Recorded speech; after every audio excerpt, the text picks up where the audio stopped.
I'm Max Dalton, and in this video, I'll show you how to hide sports scores in YouTube TV. Step 1. Open a web browser, navigate to youtubetv.com, and then tap the search icon along the top of this screen.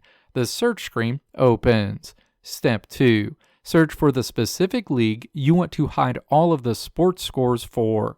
In this example, I'll search for the NFL. Step 3.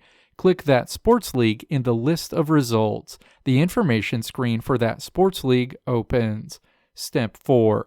Click the vertical ellipses at the top of this information screen to open a menu, and then click Hide All Scores for this league.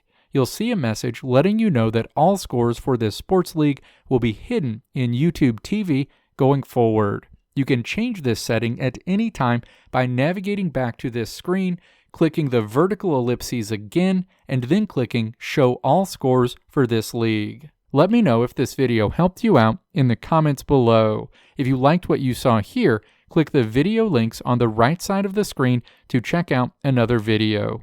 Or click the logo on the left side of the screen to check out my tutorial website at www.maxdalton.how.